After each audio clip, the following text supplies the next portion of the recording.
Hello and welcome to episode 245 of First Geek 411. I'm your host, Gavin Franklin, and with me, as always, from West Coast, Best Coast, is Emma. How you doing? Hi. Good. How about you? I'm doing well. It's a Monday, had a busy weekend. We'll chat about that in a moment, but overall, doing pretty good. Excited to chat geeky things with you. Yeah. And this week, we're chatting Emma's initial thoughts on Assassin's Creed Mirage, as Yeah. well as the Activision Blizzard Xbox deal potentially actually closing after much time has passed. And we got some potential news on those games coming to Game Pass. But before we get into that, we have to catch up. And then, of course, you can find us over on our social media as OneGeek411. You can join our Discord server. Shoot us an email at 1stgeek411@gmail.com. Watch live on Twitch Monday nights at 6:45 Mountain Time, or a little early. I feel like we've been a little early the past couple weeks because we just like get Yeah. ready, and then it's like I feel Accurate. like yeah, this is like behind the scenes, and I'm like in the middle of the intro. But like I feel like whenever you're doing a podcast with people, whether you're guesting on somebody else's show, whether like anything like that is going on, there's always this like, do we chat now or do we save the chat for the podcast? And I feel like there's always like that weird balance. And so like for us, it's like sometimes it's just like, hey, we're ready to go. Like we got stuff to chat about. I Let's want to go. hear what you think about AC Mirage, but I don't want to ask questions that are not being like that are not on the podcast. So here we are. So yeah, you can find Here us we are. find us on Twitch Monday nights, 6:45 Mountain Time, and over on YouTube, where you can like, comment, and subscribe. And then, of course, check us out or check out our Red Bubble store. Emma, what all have you been up to this past week? Several things now that I have a little more time to hang out at home as I do work. Uh, s- Started playing Assassin's Creed Mirage when it came out. Very Talk helpful if about you're going to give your initial thoughts to have yeah, played the game. very helpful indeed. So that's very exciting. I bought my ticket for Halloween Horror Nights. Once again, I am attending. Going on year 3 for Halloween. I'm It's very happy for you. becoming a tradition in my life over here in LA, and I'm very excited um, to just go and have fun and get spooked. Um, When you I go, do you try to do all the houses, or are you like it what are your goals for Halloween Horror Nights? it kind of depends. The first year, the group I was with, we tried to do as many of the houses as possible, which was fun. Last year when we went, I went with two of my friends, and one of them knew slash had a friend who was a scare actor for the weekend house, haunted house. So he was able to get us in, like in the fast pass lane. So we did that Cool. twice and then did like two other houses. We didn't run around and try to do all of them. Um, we did like 3 or 4 total and then like got drinks and like looked at all the sites and stuff.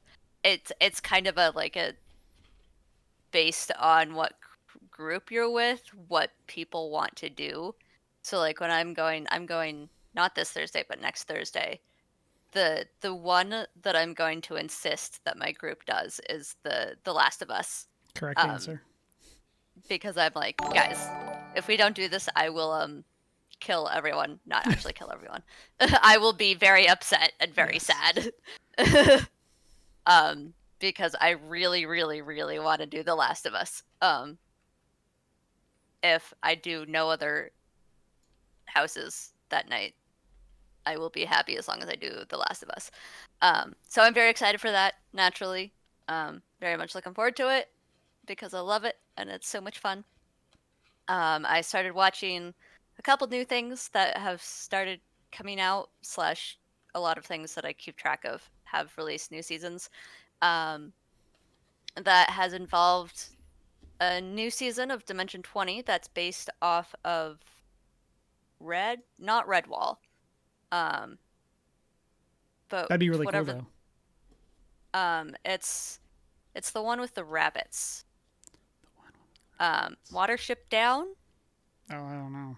Okay, well, I'm pretty sure it's called Watership Down, but it's a similar vibe to Redwall, just slightly more horrific. Um, um, and that's been fun, super fun so far. They're all little like weasel ferret things, um, which has been fun to see. And then started watching Great British Bake Off. That started up again. Their new season. I was wondering is what out. this acronym was in the chat. I Yes. did not realize it started back up. So that's been fun, getting my baking show in. I don't watch a lot of baking shows, but the Great British Bake Off is one that I follow very closely because it's so pleasant and just delightful. There's someone who is, I don't think she's fully deaf, but she has an interpreter, and that's been cool to see, and she's been doing really well. And then also watching the first 3 episodes of Our Flag Means Death, because pirates and Taika Waititi, who we love so much, Yes. and fabulous start off to season 2.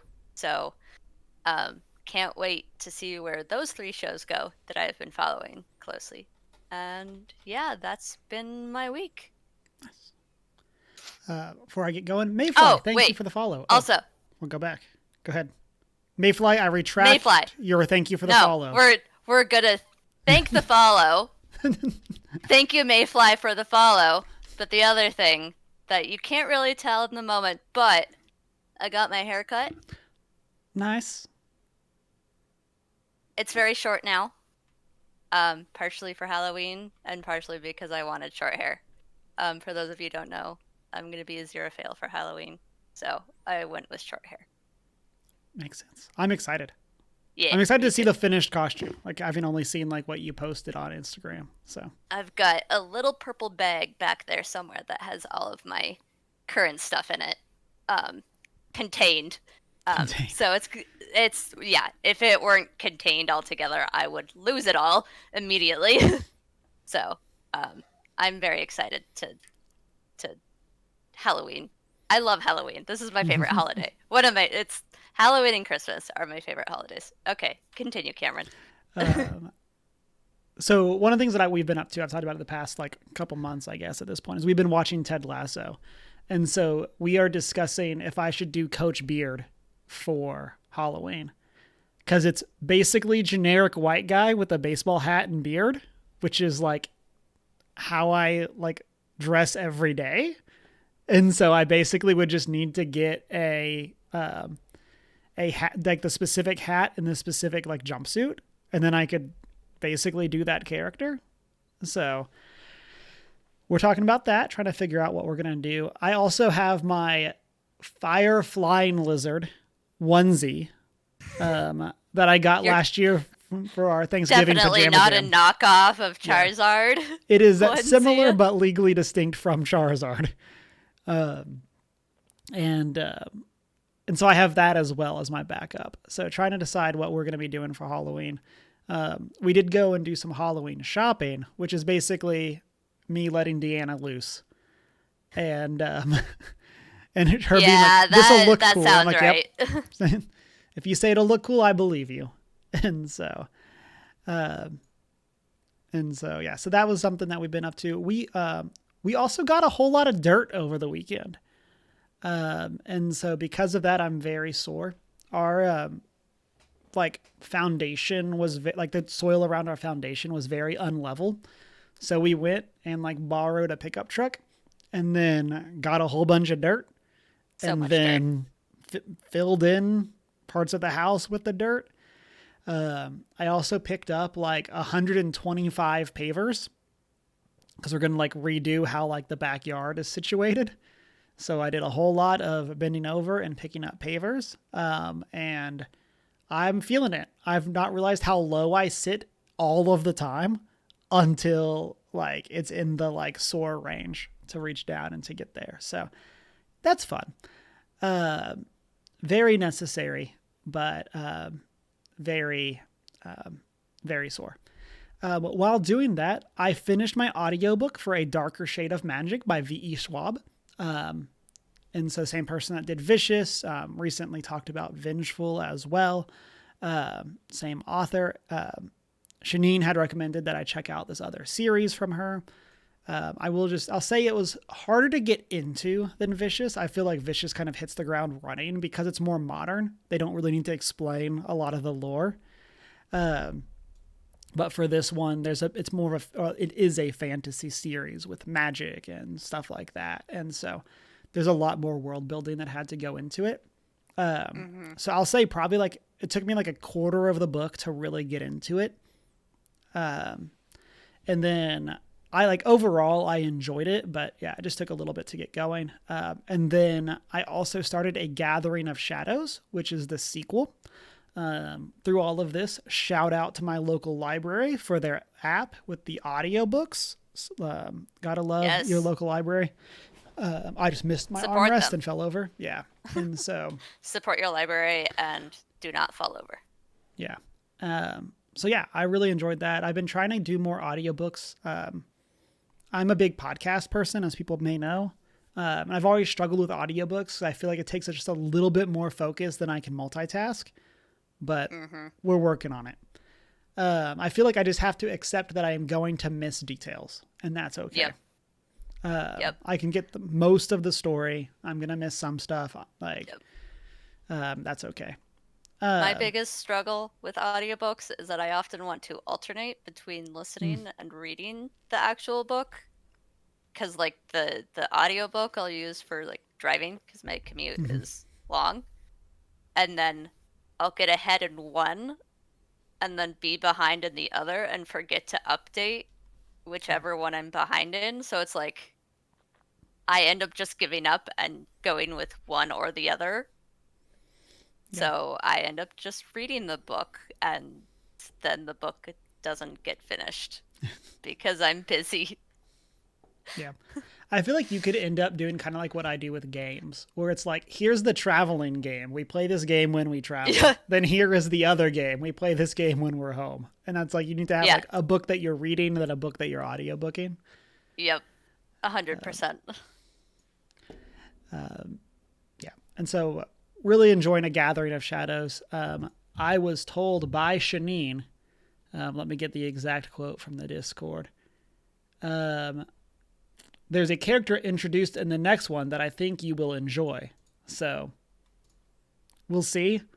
I'm curious to who that character is. I have guesses just based on who we've been introduced to so far. But I'm curious if there's going to be somebody else. So, Mayfly in chat says, I share an Audible and it gets confusing if we're on the same book. Oof, yeah, that sounds miserable. It's like, who's where? Yeah. For a long time, we mooched Hulu off of Chris. And there was somebody else that was also mooching Hulu off of Chris. And we would run into issues where we would both be watching the same show. And then it was hard to, like, it would the next episode that it would play would be where the other person was, not where we were. And so the struggles of mooching. And so that's audiobooks. I've also been playing Liza P and Sea of Stars still, making some good progress on both of those. I have finished the third major boss in Liza P. So beat him on my first try. I mean, I summoned the Spectre to help me because I got things to do. But like, places to go, people to see, you know. Yeah, I feel like this is the year of I'm trying to play more games, but I still want to finish games. So I'm fully embracing like easy difficulty for a lot of things. And kind of the same with Sea of Stars. I think I talked about this last week. But there's the idea that you can purchase relics, and then certain relics give you certain bonuses. That like one like straight up lowers the damage that you take. Nice. I'm every single one I find, I'm buying and equipping, and it's making the game a breeze, and I'm enjoying it. And so it's definitely more fun for me that way. It's definitely not a challenge for a lot of the time, but yeah, it is a bit of a struggle. Or it is a bit of not a struggle, I guess is really what I want to say.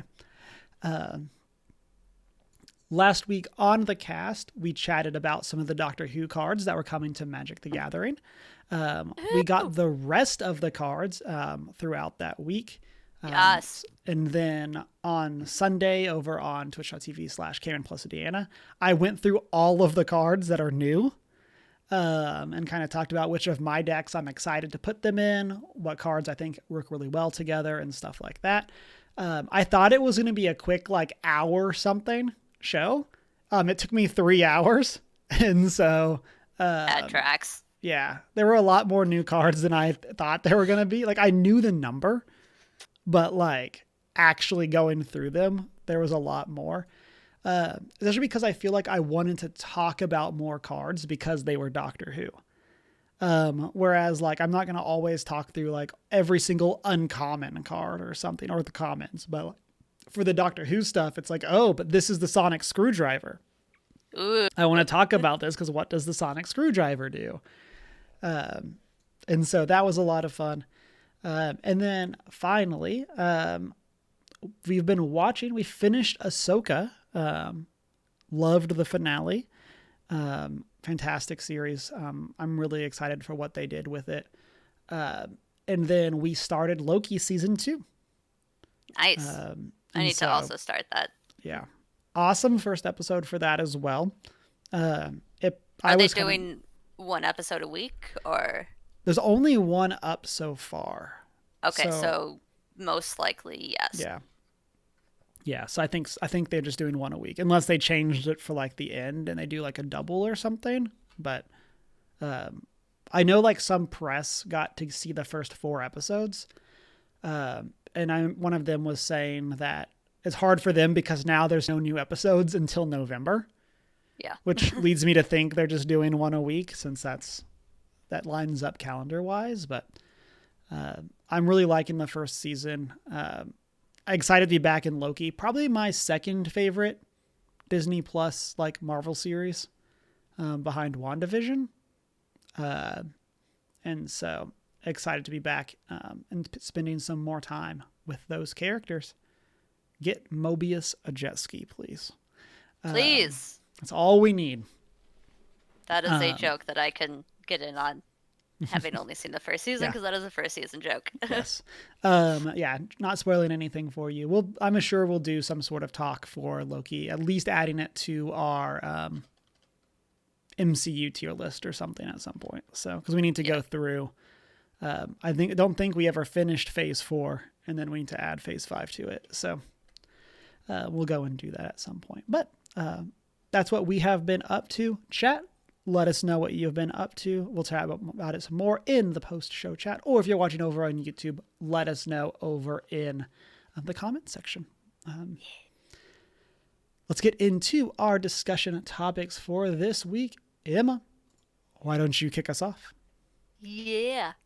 So I've been playing Assassin's Creed Mirage. Obviously, have not technically finished Valhalla, though I did say I would finish it. I have not yet, as a disclaimer, but I am in the end game for Valhalla, so I feel like that justifies starting Mirage. If I were still in the beginning of Valhalla, I'd be like, no. But there's my disclaimer. And from what I've read, Mirage is a return to classic Assassin's Creed format. I say that because Valhalla was the first Assassin's Creed game I have ever played. And so my experience with the franchise has been based entirely off of Valhalla. I have started Odyssey, but not gotten very far. So that's all need this context. But Mirage, I am enjoying so far as, this experience of, a very, very, very heavy emphasis on stealth, in comparison to the last couple of games, which still have an emphasis on stealth, but, like, not to the extent that Mirage has. So you don't, at least as far as I am into the game, you your weapons don't get buffed as quickly or as much as, I mean, Valhalla, but it would make sense that Vikings buff their weapons a lot. That kind of fits with the vibe.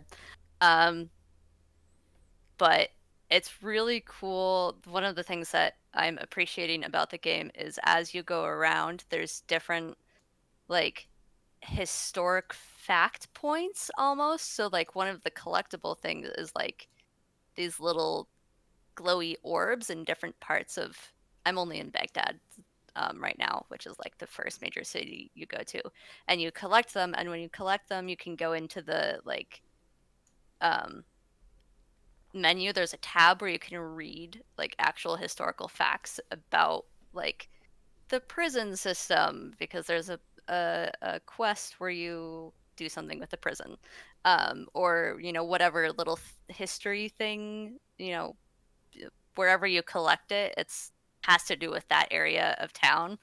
And it's really cool that they have been including like historical facts, like actually researched. I don't know if that's a newer thing that they've been doing or something they've been Yeah. doing It for, ebbs and flows throughout the game. So like AC1 was like very like in its setting to the point that yeah, like they showed a like the character had a crossbow in one of the trailers, but they ended up removing it from the game because the crossbow hadn't actually been invented yet in the time the game was set. So like on that side, they were very much trying to be like of the time period. Then yeah, they've kind of gotten more and more fanciful as the yeah, series has gone on. I mean, you played Valhalla, you saw that. yeah. But like one of the cool things that they've done, I know this was a big push when Origins, is they actually did like an education mode where like they'd Yeah, done so much research you could actually go and like explore and see things and like actually learn so much about it. So yeah, it's really cool to see them tying in. And I think in AC1, all the characters that you kill actually died during that time period. Um, I think that was something I read at one point, and so like they have done their research. I definitely feel like they're not like trying to strictly stand to what was it exactly like, history. but they do a Um, lot to try to make it so it's relatively accurate, variable by game. yeah, and it's cool with Mirage that they have like actual like you know blurbs of like, here's some information about the actual historical thing you just found that you can read if you want to. You don't have to, but like it's cool that they have that as like a Mm-hmm. collectible of like, because like me, I like to learn stuff like that while I'm playing a game, as long as the game itself does not bore me. Like that has to be the big thing. Like, um, but it's fun because I do like the general format of Assassin's Creed. I like stealth in general. I tend to lean more towards stealth in games rather than straight out running into fights or anything. Um, but it's so fun that a a franchise like Assassin's Creed, even when it is a bit more you know fanciful like Valhalla, it's fun that they include and try to work in like legitimate history, and be accurate, and like even if they do stray away from that, like the next game they do sort of recenter back to Mm-hmm. it as their core, because it's fun to like play a game that's actually fun and then go, oh yeah, while I was playing I subconsciously and unknowingly learned this cool thing about the Middle East, and the history of the time. Because it's cool, and like it's fun that they offer that. So that's something I've been really enjoying about the game, is that they um do history stuff. Because it's not like I wouldn't really think to dive into cultures other than like you know the Vikings or Egypt, which are the two that I can think of that come to mind, that and like Greek mythology that I've always had an interest in. Those are the three growing up that I had the most interest in. So it's cool that they sort of jump around to other places I wouldn't think to dive into. But back to Mirage, because that's a long tangent about things that are About cool history and learning. that I appreciate. Yeah, the value of video games besides, like, as a piece of art, besides just something that you play. Like, you can learn things and have it be fun. Um, it is a challenge on my stealth skills in a good way, to really like push what I know how to do with stealth in video games, which is fun. So far the story is pretty interesting. It's a bit casual. You start off as basically a member of not the Order, but like of the Brotherhood. Whereas my previous experience with Valhalla, you sort of function alongside them. Yeah. Eivor is only like nominally an assassin. Yeah. For, like, a very short portion of the game. Yeah. Like, you function next to them. Whereas this, you are one of them, which is very fun, to be sort of on that opposite side. That doesn't really feel like a spoiler to me. That's just like a general thing. So, yeah, I think I'm only like 2 or 3 hours in, but it is a lot of fun so far, and bringing back a lot of older Assassin's Creed tools that I'm not super familiar with, that I'm having to get used to, but are quite cool and much more engaging, instead of just the game handing you, oh, here's where all the treasure chests are. You have to like actually use your bird and scan around and like use the hotter, or colder system. Like, that took me a while to figure out, but I figured it out. I've seen a lot of people talking about like using the bird, and that makes me really happy, because I feel like that's something that I've never done in an Assassin's Creed game unless it made me. But like, I've heard a lot of people talk about like the value of doing it in this game, and it makes that, like I said, that makes me, it just makes me excited to try that out. It's fun. I think that's super cool. So that's, I think, pretty much it. I would have to play a bit more to comment more in depth on like plot line, story, things like that. Right now I'm just trying to fend off the Order, which is nothing too new when it comes to Assassin's Creed. That much I know. Yeah. Welcome to almost every Assassin's Creed game. Yeah. Pretty much. Oh, by the way, there's another member of the Order you have to go find. Oh, you don't say. There's more of them? That sure is convenient. Really? I'm excited to play it. I actually have it. I just haven't had a chance to start it. And I ended up playing too much Lies of P and Sea of Stars this weekend. But I'm really excited to try it. Maybe we'll end up being able to do a spoiler cast. Since it's not, like, I love Valhalla, but the problem with Valhalla is that it's so giant that like it's so hard to get through, versus Mirage. It's like a 20-hour experience. So yeah. Especially, you know, if I live my new life of easy mode, where I'm going to just like hopefully breeze through the game. And so I'm excited to get to it eventually. I might have something on it for next week. I'm not 100% sure if I'll have time. In chat, Mayfly says, you got to play Black Flag. That's what first keyed me into the existence of the franchise, was I think Black Flag, like when it came out, because I've always been a Pirates fan. And then I saw, Pirates game, fun. Black Flag is still my favorite Assassin's Creed game. And it's so much fun. I've heard like on various podcasts that there's like rumors of a Black Flag remake or remaster coming. I don't know what that is based on, but I've heard people on like Kind of Funny say stuff like that. So that would be really cool. And yeah, it's such a big game. And like big as an impactful game. I mean, it's also an open world game, but like it's such a big game. And I feel like for a lot of people is like, aside from Ezio, is very much like considered like the best Assassin's Creed game is Black Flag.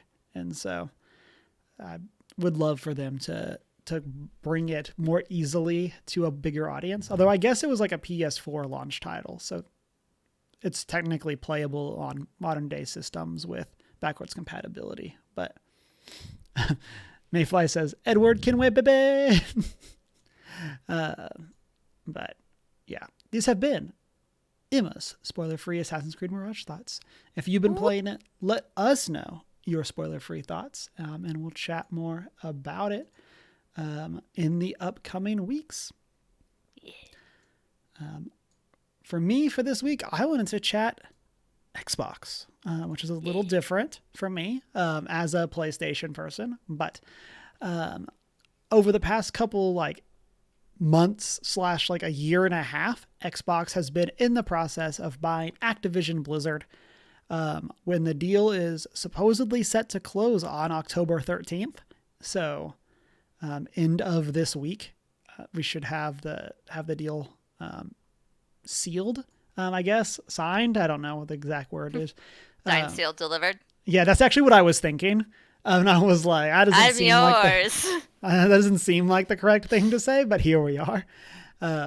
But going into that, one of the big questions is what does this mean for games from Activision Blizzard coming to Xbox Game Pass or PC Game Pass? And so while not a lot is known at the moment, they did put out a statement through the official Activision Blizzard Twitter account.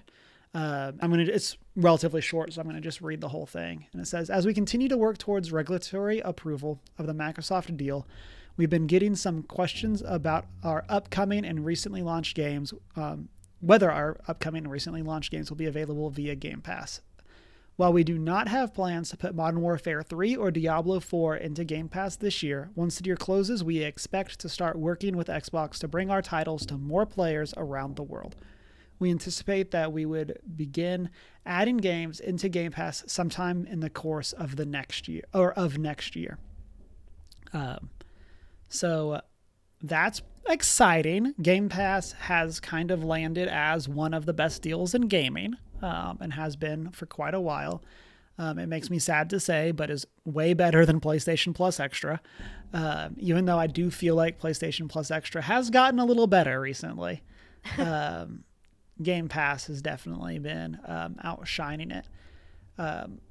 Apparently, there are parts of contracts that would keep the upcoming Modern Warfare from being part of Game Pass until 2025. So seemingly about a year delay before it could be added.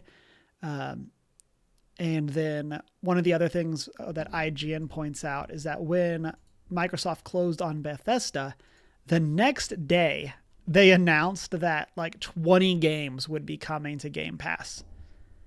And so we potentially could be seeing a whole bunch of Activision games coming to Blizzard or coming to Game Pass like by Monday or Tuesday of next week, which would be insane for what that could mean. Like there's so many getting stuff like I almost said StarCraft, to like the OG Warcraft games, to like I'm curious to what this is going to mean for Blizzard's launcher. Like, is their launcher going to migrate, like Battle.net or whatever it's called now, going to migrate into Game Pass, or the Xbox launcher? I'm curious about that. But like there are so many cool like so many fun like classic Blizzard games that I'm very interested to see what they could be, let alone if this is just like, hey, here's a bunch of cool stuff for all the old Call of Duties. Like, that's not my jam, but like, yeah, I know there's a lot of people that is what they look for. And so then also just like kind of excited about this because it means as an industry, we'll be finally done with talking about if this deal is going to happen. because it does feel like it has been a journey.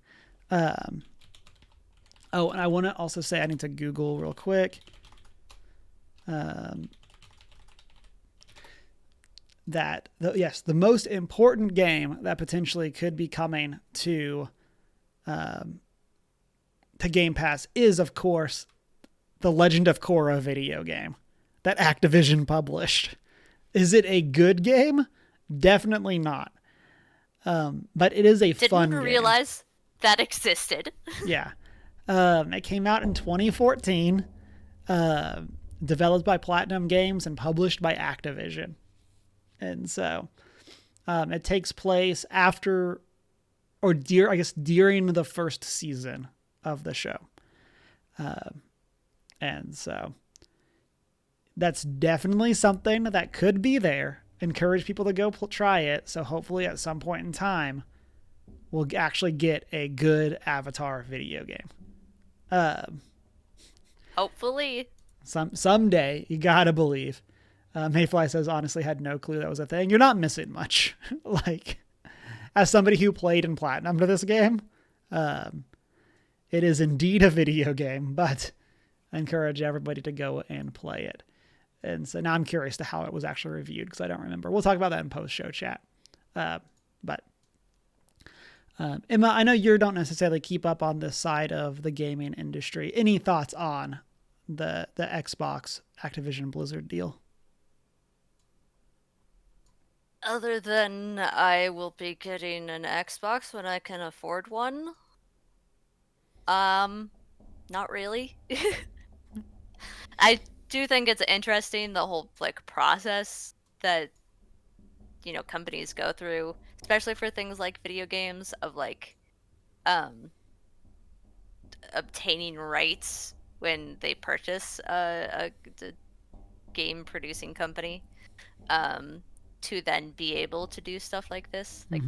The whole process seems very fascinating, but as someone who has existed almost entirely in the worlds of Wii and PlayStation when it comes to video games, I am very neutral on how all of this turns out, because I have no specific attachments.